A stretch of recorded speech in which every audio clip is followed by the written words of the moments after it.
I'm with Dr. Johnny, amazing chiropractor in New York City. I'll let him talk about himself a little bit more in detail. Appreciate it. But today, we are talking about back pain, which really for the intent and purposes of this video is really hip pain. Because I'd say 9 times out of 10, when people have back pain, it's actually hip. Yeah, a lot of hip issues develop first as lower back pain. People think I have a back issue, they have a hip issue. Right, and especially I think the number one cue is if you're feeling one side of your back in particular. So if somebody says, right. I say, oh, I have back pain, where do you feel it? Oh, I almost say on your left or your right side. Somebody goes my left, or they say my right. It's usually the hip in that case. Can be structural. I'm not saying all back pain is hip pain, but a lot of it is. Yeah, once you roll the red flags, disc issues, scary stuff, then we're looking at soft tissue in nature. A lot of it's right here. And that's what you do. Can you tell us a little bit more about you, Dr. Johnny? Yeah, so I'm a chiropractor in New York City, owner of Warrior NYC, and my job is really kind of to be like the musculoskeletal expert. So to make sure that there's nothing that we see that would prevent you from training hard with somebody like you. We want to make sure someone's really be able to hit their potential in the gym, but also ruling out some scary injuries. A lot of times it is soft tissue nature, so then it becomes does the patient respond well to hands-on stuff? Do they need an adjustment? Do they need an exercise modification? But a lot of times back issues, can develop from hip stuff. Yeah. And so I kind of want to talk about the first thing first is like stuff you can do at the gym. You think about first and foremost is like preventative, an ounce of prevention is a pound of cure. So preventative stuff we can do at the gym that prevents us, no offense, from having to see Dr. Johnny. Absolutely. And then line number 2 is if there's really a problem, we got to get in to see you as soon as possible. I mean, the people that come see me, usually they're trying to perform at a higher level, so they can only do so much themselves because they don't have the time to recover. 100%. By the way, that's 100% accurate. I think of the stuff that I'm going to show you, like with a foam roller and things like that. It's like a shovel, and Dr. Johnny's like a crane. He's like a bulldozer. So you're mentioning, hip flexor being a potential cause of lower back pain. All the time, guys. So run through the anatomy real quick. You've got 2 hip flexors. You have your rectus femoris, which starts at the AIIS right here.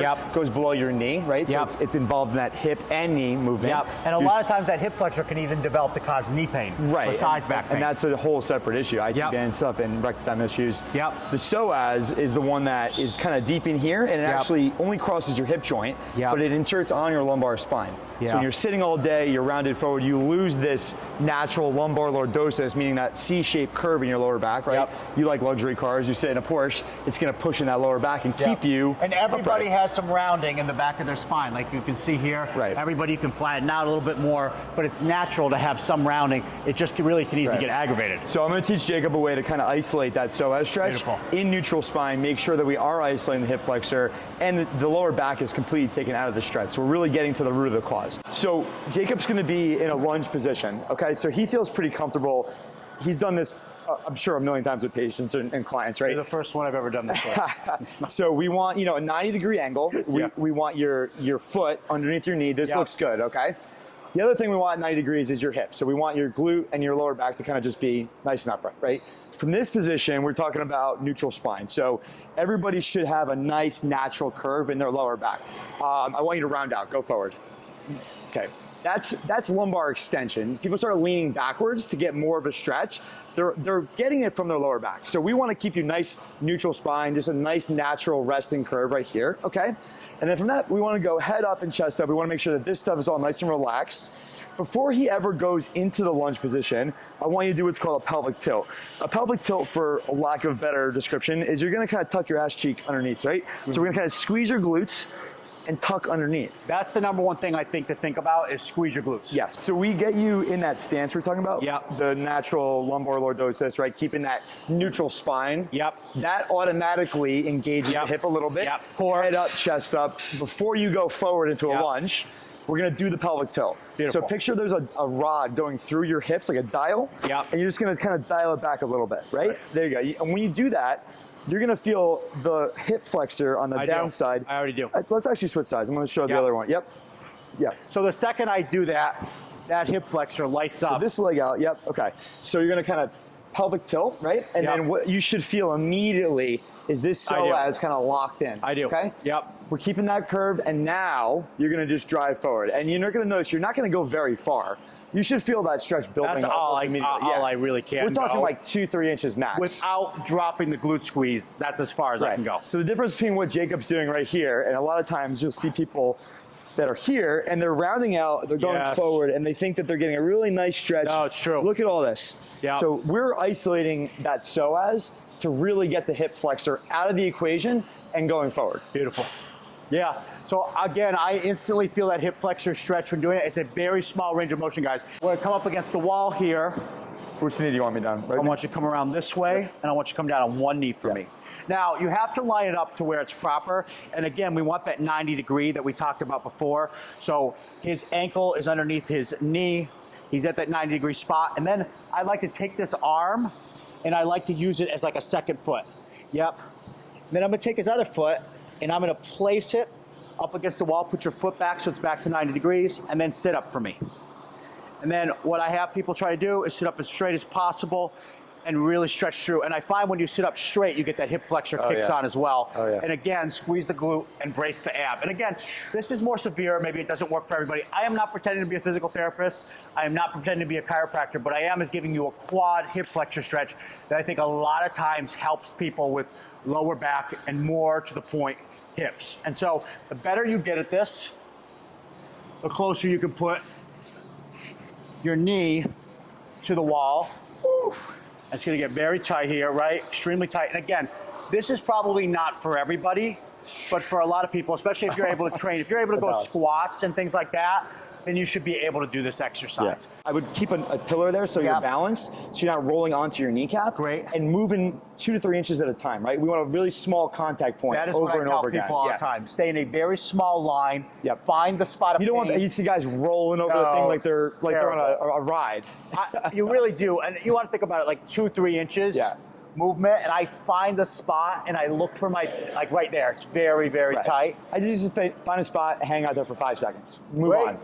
Great. So that is, so I would say 3 things we talked about. That amazing hip flexor stretch you showed. Quad hip flexor, which you're not in love with for everybody who works with you. It's an advanced move. It's an advanced working move. out with guys like you, guys are jacked, guys that want to run marathons, train like Brian Mazza. Exactly. It's not going to be the desk jockey. By the way, a lot of my guys, they're desk jockeys, but they're also ex-athletes. Right. Or I've just gotten them in great shape. Work them up to it. Great. Foam rolling the adductor, because you said it so beautifully. I think you said lateral and medial. Inside, yep. Beautiful. And then the psoas, right? Yeah. Psoas is going to be really involved in lower back pain. When you get a tight, people who sit all day, their hip is flexed, but their also lumbar spine is flexed, right? So you have a really short and tight psoas. When you try to, get out of a car, long car ride, you go to stand up, your back is killing you. It's because that psoas is literally folded forward for several minutes, hours at a time. When you go to get upright, it's like an elastic band. It pulls you back forward. So you see people who have back pain that are like walking around like this all day. That's because their psoas literally won't stretch out. What can we do? Can we use this? Is this helpful? What would you do? The pelvic tilt and the hip flexor really isolates it. You can add in some lateral bend to get some of that QL muscle involved. Move the ribs over a little bit. I'm not a big fan of compressing it with like a lumbar, with like a lacrosse ball. People will roll on this stuff. I do active release technique. I'll put somebody on their side. I'll let their organs and their belly contents kind of gravity pulls them to the bottom. So I know that I'm reaching over that area, not disrupting the GI stuff, getting onto the psoas, muscle contact, and then doing a release on it manually. So let's get on the table and let's look at some ways to get on the psoas and to get to the hip flexor at a deeper level. So one of my favorite ways to get to the psoas muscle is doing an active release where I'm actually going to put you on your side. And we're going to move those vital, lay on your left shoulder, head up on the piece right here. Cool. So the psoas is connecting to the lumbar spine. It's deep in there. So when Jacob's on his side, his abdominal contents are going to kind of, gravity's going to take over. They're going to pull him down, okay? Do you mind if I roll this up here? Okay. So what I want to do is kind of come in right off of the iliac crest. Damn, your abs are so jacked I can barely get to your psoas here. Okay, so to make it a little bit easier for me to find your psoas, we're going to shorten it. We're going to bend your knee, bend your hip. Keep this up. Now I can dive in deep here, okay? Can you breathe in for me?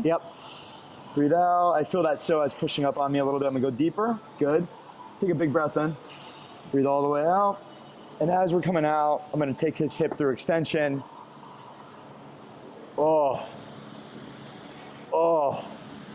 Good. Oh, man. I actually feel that. I'll throw up my thigh up there. Big breath in. Breathe out. Good. Jacob's got a big ass leg, so we're going to add a little bit more pressure there. Good. Now to get the rectus fem, we want to use the knee. Because we're talking about it being a 2-joint hip flexor, right? So we want to move at the knee and at the hip. So I'm going to make sure that his pelvic tilt is happening. I'm going to actually rotate his hip with my hand. This leg is doing the movement. So we're going to bring his hip into extension And now my contact is on the rectum, somewhere down in this distal part of the quad. And we're actually using hip extension and knee flexion to really kind of break apart some of those adhesions on the outside of his leg. Good. And that probably sucks a little bit. It's not horrible, but I feel it, which is great. I want to feel it. Yeah. Again, we're being more specific. We're stretching the right area. We're not just compressing and bruising the hell out of his thigh, hitting all these different areas. We're being really intentional with our contact point. Good. And when I'm doing that, I'm feeling a little bit of restriction in his SI joint. So we're gonna do a little lower back movement here. So this is a little chiro move. I'm gonna kind of bring hip up here and slide towards the table a little bit. Good. Okay. From here, I want Where do to you want this hand? kind of cross your arms and roll on your back for me. Roll on your back. Kind of look up at the sky. Oh, okay. Yeah, and this is, I want this actually like on the outside here. Here, like a big hug. Yeah, exactly. So I'm gonna put his hip into motion. We're gonna roll you here. Beautiful. Perfect. Felt good. Felt really good. Yeah. Awesome. So I think the takeaway here is, look, if you have back pain, which many times might be hip, first of all, get involved in stretching and stretching intelligently. If it's serious, if it's not going away right away, go see a professional, get someone involved, because again, those stretches are just like, they're the shovel, he's the crane, and those are your first places to proceed before you worry about an MRI, before you worry about something structural. Yeah, just You rule start stuff there. out, make Rule sure it is stuff out. soft tissue, and then start to figure out how to make it better. The best line I ever heard, a buddy of mine who's my vet, he was a car guy originally, and he said dogs can't talk to you, people, they can only give you limited information, they don't really know what's going on. He said, I treat everybody like a car. He said, I start with the cheapest option possible and I work my way up. And so if you start with the stretches at home, then you go see this guy, and then you continue on to PRP or some sort of other therapy before you look at something like surgery. Look at your other options, exhaust them before you move on. And the homeostasis is really when they work together. I mean, using different options in communication with the other ones, right? When you and I communicate about a client, everybody wins, especially the client. Okay, guys, if you like what you saw here, this is all about real things that you can do, real training for real life people. Hit a subscribe, follow me on Instagram. At Dr. Johnny. Where do we find you? At Dr. Johnny Instagram, Warrior NYC in Manhattan, New York City. This guy is an amazing business. Thanks, he sir. works with the Knicks. He works with a ton of athletes, works with a ton of influencers, beautiful people in New York City, and he's Like amazing yourself. at his job. Yeah, beautiful people like myself. That's why we're here. But seriously, click subscribe. Thanks for watching.